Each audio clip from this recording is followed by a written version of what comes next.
I wake up, well, I know I'm gonna be the man who wakes up next to you.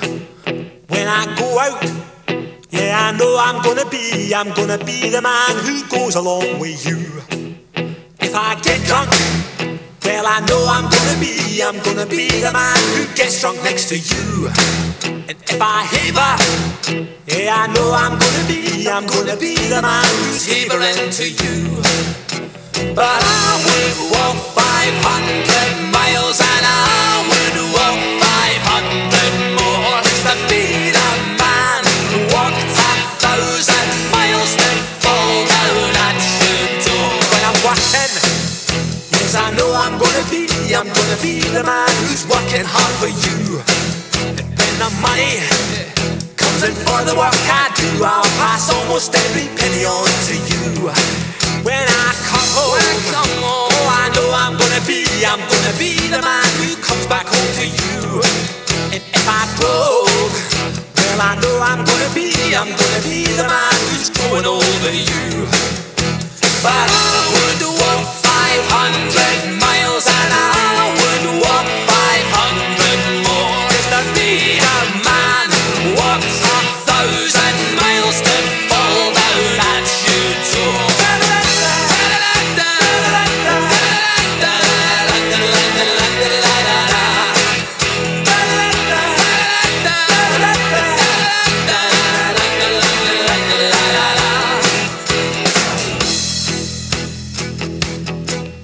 When I'm lonely, well, I know I'm gonna be the man who's lonely without you. And when I'm dreaming, well, I know I'm gonna dream about the time when I'm with you. When I go out, well, I know I'm gonna be the man who goes along with you. And when I come home, yes, I know I'm gonna be the man who comes back home with you. I'm gonna be the man who's coming home with you. But I would walk 500 miles and I would walk 500 more just to be the man who walks 1,000 miles to fall down at your door.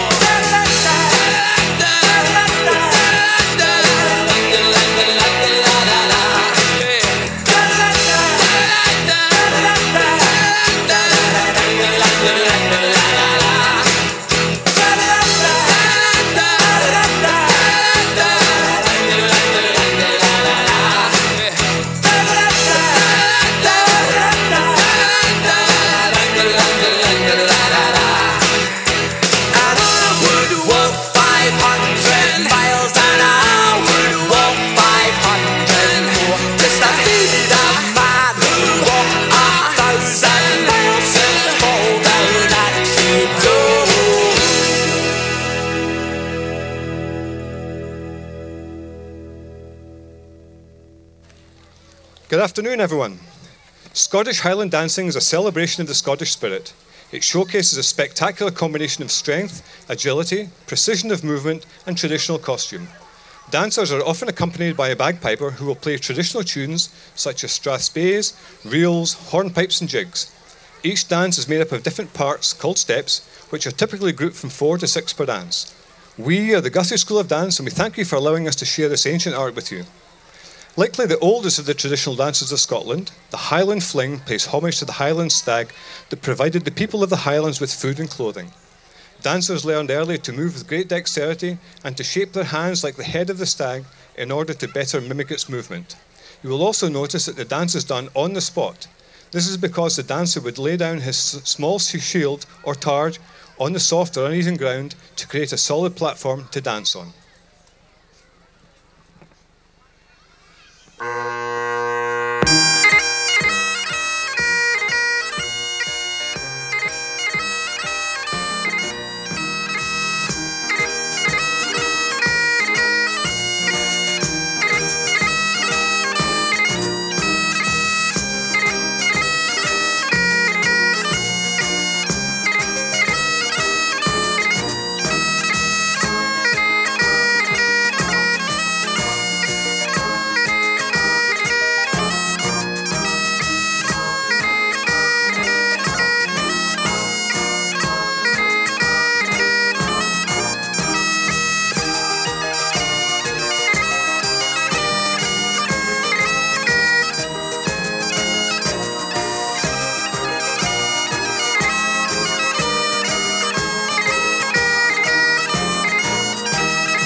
Much of what we know about Highland dance comes to us from oral history.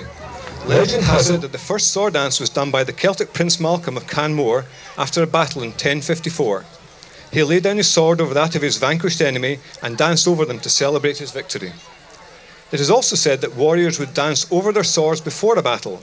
If the warrior touched his sword, it was seen as a bad omen, symbolizing injury or death. In modern times, touching the sword is still a bad omen. It can mean disqualification from that dance in competition.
Our next dance is called the Village Maid, and this is a flirtatious dance, allegedly performed originally at the pub by barmaids late into a festive evening.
Scottish women in past centuries did not wear kilts. Instead, they wore long skirts made of plain or tartan wool and a tartan shawl called a plaid. This tartan skirt has been shortened to show legs and feet and is called the Aboyne dress. You will notice that the female costume is based on traditional mare attire, but it's been tailored to show off the athletic but feminine figure of the dancers. The next dance is called the Chartreuse, harkens back to the Jacobite rebellions of the 18th century. In order to subdue the clans, Parliament passed an act forbidding the wearing of the kilt. This forced the Scots into the Chartreuse, or old trousers of the English. As the dance progresses, you will see the dancers shaking off the hated trousers and celebrating the freedom of movement of the beloved kilt.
You may notice that throughout the show, dancers are doing different steps or arm movements. There are between 6 and 18 register steps and variations for competitive Highland dances.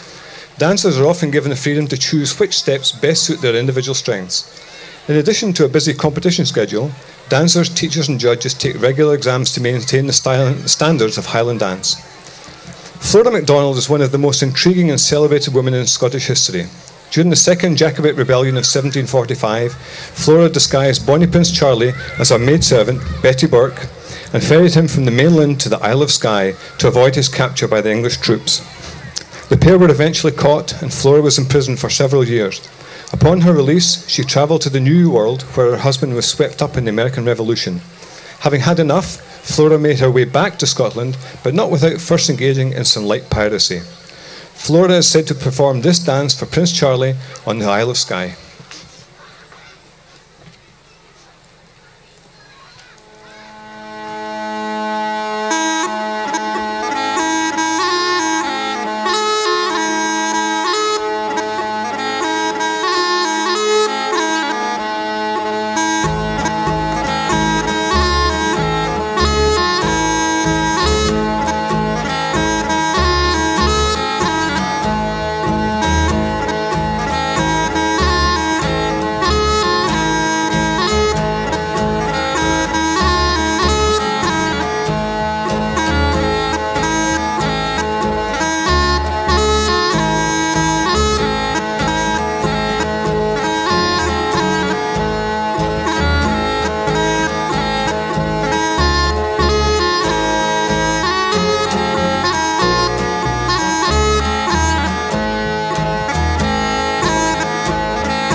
Some of you might recognise the following tune, as the poet Robert Burns set lyrics to it in the 1700s. It is the Highland Laddie, which celebrates the homecoming of a certain Stuart lad. On his head a bonnet blue, bonny laddie, Hieland laddie. His royal heart was firm and true, bonny Hieland laddie. This dance is also used in many Scottish army regiments throughout the Commonwealth as part of their morning workout.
Reels are some of the most exciting dances to watch because the dancers stay close together and sometimes grab hold of each other for balance during turns. The piper's tempo is quick and the dancers' feet have to be nimble in order to keep up. Legend has it that reels were developed in the Scottish countryside where the minister would have to travel long distances between parishes to deliver their sermons. Their parishioners would dance in the aisles of the churches and in the churchyards in order to keep warm while they waited. Highland reels are also very similar to the Scottish social dances, and some of you who have been to Cayley's might recognise some of the movements.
Highland dancing was once performed exclusively by men, but is now one of the few arenas where men and women compete together, separated only by age and ability level. The national dances are much more rhythmic and balletic, while still requiring quick and precise movements. The Scottish lilt is one of the oldest of these dances, and is one of the first that young dancers learn. It is the feminine counterpart to the Highland fling.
The next dance is a modern piece developed to honour Mr. J.L. Mackenzie.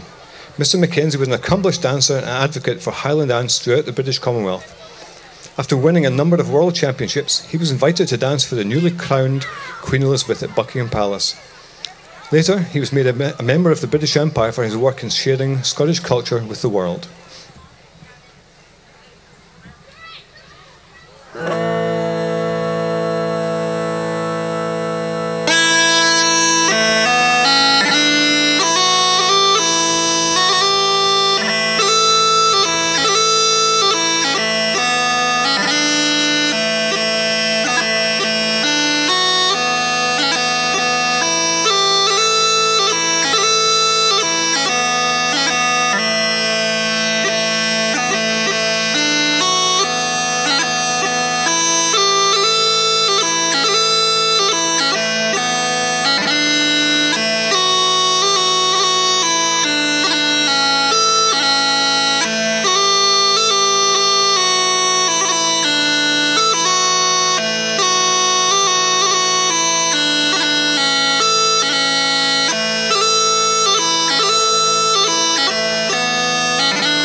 As you can imagine, Highland dancers have great stamina, and many adults continue to incorporate dance into their cardio workouts long after their competition careers are over.